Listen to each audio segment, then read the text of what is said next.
Hey, Tom Luganbill here. I saw this piece from my partner, Chris Lowe at ESPN, talking with Coach Saban since his retirement and kind of how he sees the college landscape shaking out right now. And obviously, we can debate all day long about what needs to happen, what types of things need to occur to correct some of the things or streamline them, just make them better for everybody involved. But one thing that caught my eye in this quote for Nick Saban is actually right here on the bottom paragraph. And I could not agree more because we've taken arguably the most transformative legislation, maybe in the history of the NCAA or close to it, at least over the last 40 years, and we've dumped it on the laps of each and every one of these college athletics programs and said, hey, you deal with it, you figure it out. No rules, no guardrails, no blueprint for how to execute it.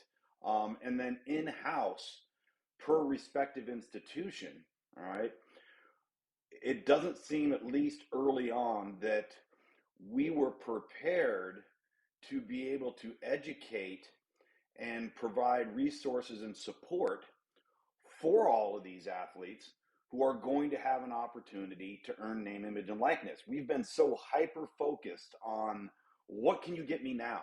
What can I earn now? Even in the recruiting circles, it's not about player development. It's not about the facilities. It's not about whether you've played for a college football playoff or you're a perennial bowl team or you're going to win a national championship, development, academics, resources.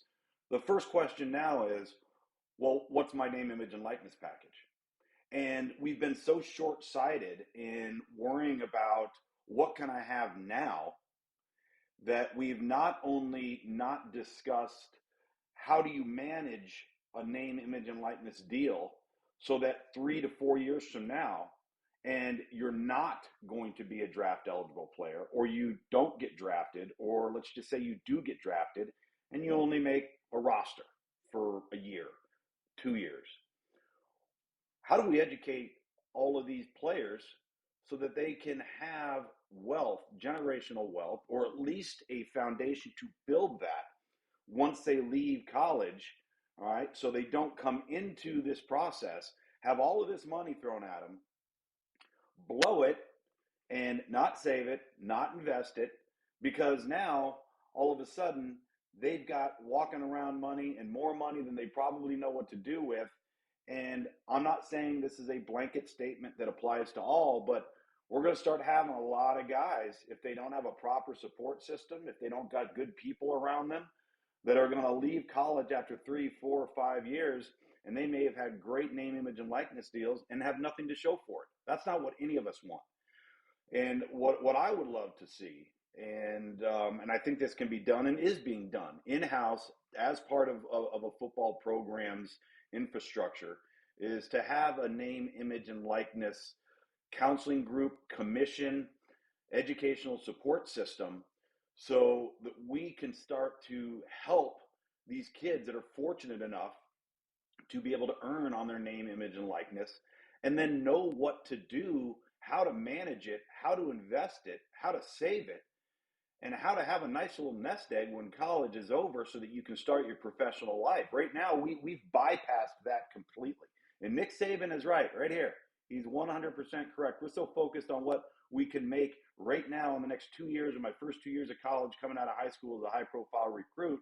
Nobody's looking 40 years down the road. And at the same time, nobody's willing to acknowledge that really point 0.6 of the college football playing population will actually make an NFL roster for 3 or more years.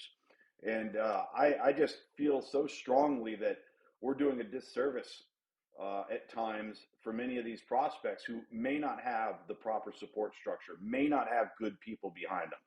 You've got runners, you've got third parties, you've got agents. Got to make sure everybody's got your best interests at heart. And if we could do that internally within the framework of the athletic department, to be able to have discussions about morality clauses in contracts, compound interest, right?